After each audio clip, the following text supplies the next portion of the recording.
Good afternoon, my Real News Midday TV family. Welcome back to the channel for another news update for Friday, September 5, 2025. And in the news this afternoon, construction worker charged with larceny from the dwelling.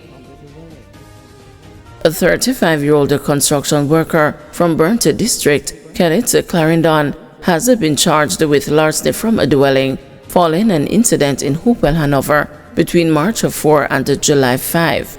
The accused is Shavor Francis, otherwise called Soji. Reports are that Francis and another man were contracted to work on a house in the parish.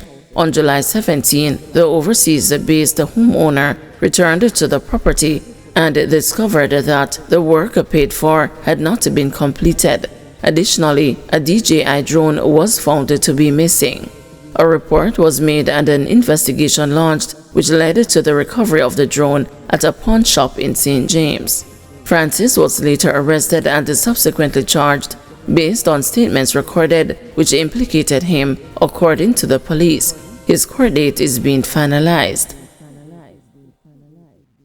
No missing ganja by narcotics cops, says lawyer. Clerical error blamed for mix-up. Attorney at law Marcus Goff, a member of the Rastafari community, has walked back the comments he made earlier this week that the narcotics police had misplaced 124 pounds of ganja belonging to his client Andy Blake, owner representative of a Rastafarian organization, Zion Yard. There is no missing ganja, Goff asserted. I spoke to the clerk of the court and we are satisfied that a clerical error caused the confusion, Goff said. The ganja seized was not weighed in Mr. Blake's presence. However, having reconciled the amount of ganja charged in court with the available documentation from the police, we are satisfied that all the ganja seized was returned. We look forward to meeting with the narcotics police soon to discuss other ganja policing concerns of the Rastafari community, Goff said. Earlier this week, Goff had threatened legal action after a judge had ordered a quantity of seized ganja, 295 pounds, to be returned to the client when the prosecution offered no evidence. He claimed that the narcotics police had been unable to account for 124 pounds of ganja which had not been returned. According to the documents from the Firearms and the Narcotics Investigation Division, 3 packages labeled A, B, and C, collectively weighing 123, and 4 parcels, which together weighed 49 pounds, were returned for a total of 172 pounds. The error on the part of the defendants is to add 123 pounds from the first sample and the total overall sample of 172 pounds, which gave them a total of 295 pounds. That was incorrect, a source with the FNID said. The FNID has been leading the charge in disrupting the flow of illegal weapons and narcotics. FNID operates under the Counterterrorism and Organized Crime Investigation Branch with a special focus on dismantling the criminal networks that fuel serious and violent crime.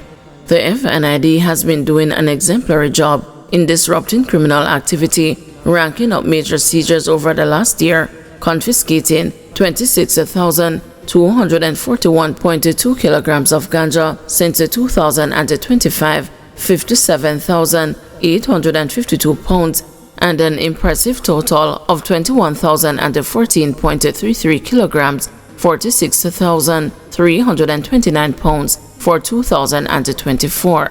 The marked increase in 2025 represents a 20% increase over the total seized in 2024. The estimated street value of ganja in the drugs for guns trade is an average of $3,000 per pound. The currency of ganja is a huge component in the ganja for guns trade, where it is estimated that 50 pounds of ganja can purchase one handgun, while 100 pounds of ganja is the market price for one rifle.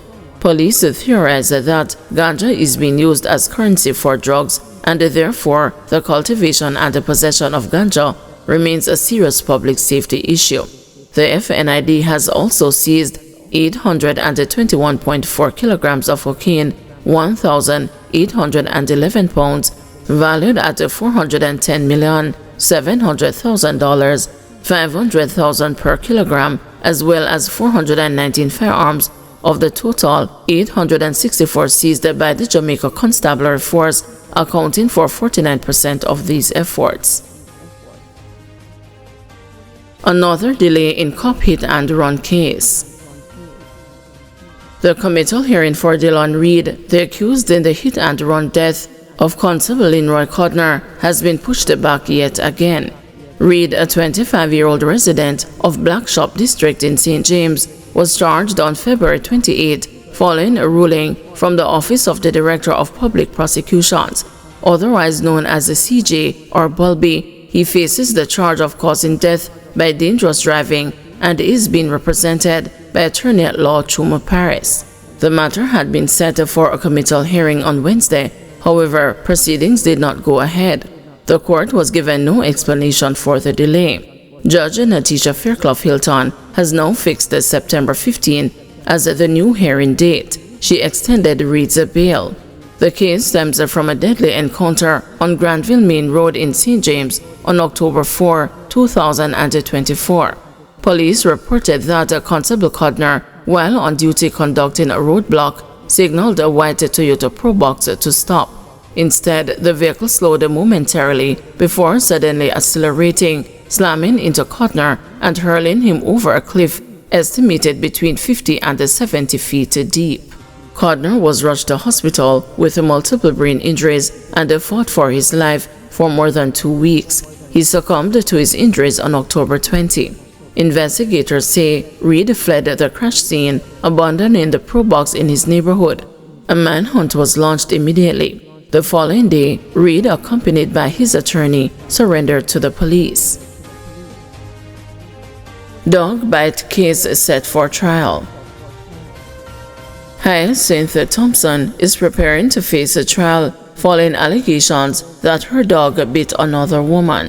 Thompson, who had previously entered a not guilty plea, appeared in court on Wednesday as the matter moved closer to a formal hearing. During the session, Judge Natisha Fairclough Hilton set the trial date for October 1. The court also extended Thompson's bail, allowing her to remain free while awaiting trial. Details of the incident itself remain limited, as the precise date of the alleged dog bite was not disclosed in court. However, it was reported that the complainant was walking past the Thompson's gate when she was allegedly approached by the dog, which then bit her. The encounter prompted the filing of charges against Thompson, resulting in the current legal proceedings. In her defense, Thompson denied owning the dog involved in the incident. She maintained that she could not be held responsible for the actions of the animal, asserting that it did not belong to her. The complainant, however, directly contradicted this claim, stating that she personally knows the dog and is confident it belongs to Thompson.